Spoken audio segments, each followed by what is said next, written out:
बीच में। और आप सुन चुके हैं बालक के द्वारा कि बहुत ही अच्छे विद्वान और कवि भी हैं। हमारे विद्यमान पाठशाला में अध्यापक है, वर्तमान में विभागाध्यक्ष है हिंदी विषय के, और बहुत अच्छे उत्तम कवि हैं। तो हम निवेदन करेंगे इनके पिताजी के साथ हम रहे हैं, इनके पिताजी के साथ हम रहे, कई कार्यक्रम भी किए हैं, बहुत अच्छे पंडित हैं, विद्वान हैं। तो ये कहेंगे कि कुछ ना कुछ ऐसा भी कविता के रूप में हमारे भक्तों को कुछ आशीर्वादात्मक रूप में कुछ कहे, इसके बाद में फिर आरती करें। बोलो गोविंद भगवान की जय।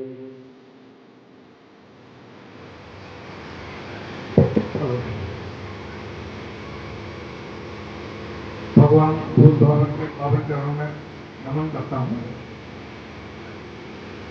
विद्वान शिरोमणि परम श्रद्धेय गंगा प्रसाद जी महाराज जी के पावन साहित्य में श्रीमद् भागवत का कथा आयोजन चल रहा है।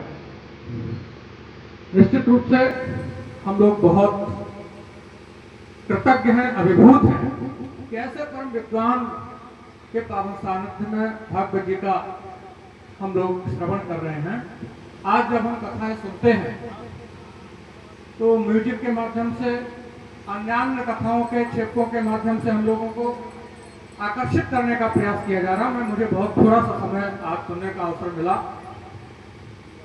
लेकिन जिस तरह से कथा पुरानी पद्धतियों से की जाती थी, कथा विरामो घटका द्वयम श्रीमद्भागवत जी में लिखा हुआ है, अब वो संभव नहीं हो पा रहा, लेकिन फिर भी जो कथा है, मूल कथा है, पूरा पूरा दिन हो जाता है, हम लोग कथाएं सुनने जाते हैं। एक श्लोक श्रीमद्भागवत जी का नहीं सुनाई देता है, लेकिन श्लोकबद्ध कथाएं जिस तरह से महाराज जी ने सुनाई है, मैं चाहता हूं कि आप लोग सब लोग एक बार जोरदार तालियां बजा करके महाराज जी का अभिनंदन करने की कृपा करें। हम लोग बहुत कृतज्ञ हैं कि ऐसे विद्वान हमारे बीच में हैं। कितनी सुंदर सुंदर व्याख्या उन्होंने की। सच्चिदानंद रूपाय विष्णुपत्यादि हेतवे तापत्र विनाशाय श्री कृष्णाय वयम नमः। उन्होंने संकेत किया, इसका बहुत सुंदर सा उन्होंने विश्लेषण किया, मैं नहीं सुन पाया, लेकिन निश्चित रूप से उन्होंने किया ही होगा। मैं बहुत कृतज्ञता ज्ञापित करता हूँ रदौली गांव का कि वो पावन भूमि पर ऐसे विद्वानों को आमंत्रित करके कथा श्रवण करते हैं कि हम लोग बहुत सारे आडंबरों से बढ़ करके मूल कथा को सुनने का उपक्रम करते हैं। जो लोग भी आयोजन मंडल में हैं, शामिल हैं, मैं उनका बहुत बहुत अभिनंदन करता हूं। और ये राम कथा है, श्री कृष्ण कथा है, निश्चित रूप से हम लोगों के लिए जन्म के बंधनों से मुक्त करने वाली है। जिस तरह की पूरे देश में आपाधापी चल रही है, सनातन संस्कृति पूरे समाज को जोड़ करके रख सकती है। और आज जिस तरह की आवश्यकता है, धर्म केवल हमें अहिंसा नहीं सिखाता, धर्म केवल हमें कायरता नहीं सिखाता है। कुरुक्षेत्र के मैदान में खड़े हुए अर्जुन ने जब धनुष और बाण फेंक दिए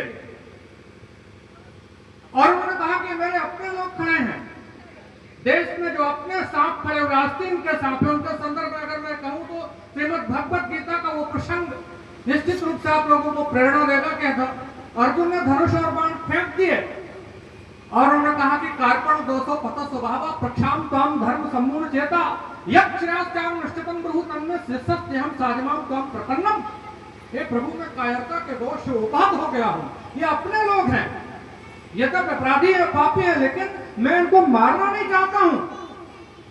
तब सनातन को जागृत करने के लिए, हिंदुत्व को जागृत करने के लिए ये जो योगेश्वर भगवान श्री कृष्ण ने गीता का उद्घोष किया, दुनिया का प्रथम कवि सम्मेलन जिसमें एक श्रोता है, जिसमें एक वक्ता है, कुरुक्षेत्र के मैदान में भगवान श्री कृष्ण भगवत गीता का उपदेश दे रहे हैं। और उन्होंने कहा, हतो वा प्राप्तसि स्वर्गम जित्वा वा भोक्ष्यसे महीम तस्मात् उत्तिष्ठ कौन्तेय युद्धाय निश्चयः। आज सनातन की रक्षा के लिए वह समय है कि हम लोग अपने सनातन की रक्षा के लिए केवल शास्त्र नहीं, शस्त्र का अनुसंधान करने के लिए कृत संकल्पित हो जाएं। परम श्रद्धेय हम लोगों को निश्चित रूप से बहुत अच्छे अच्छे प्रसंग सुना रहे हैं। एक बार मैं पुनः अभिनंदन करता हूं आप सबका अभिनंदन करता हूँ, रुदौली गांव की पावन माटी को प्रणाम करता हूँ। बहुत बहुत धन्यवाद, बहुत बहुत आभार, आपने मुझे अवसर दिया। पुनः नमन।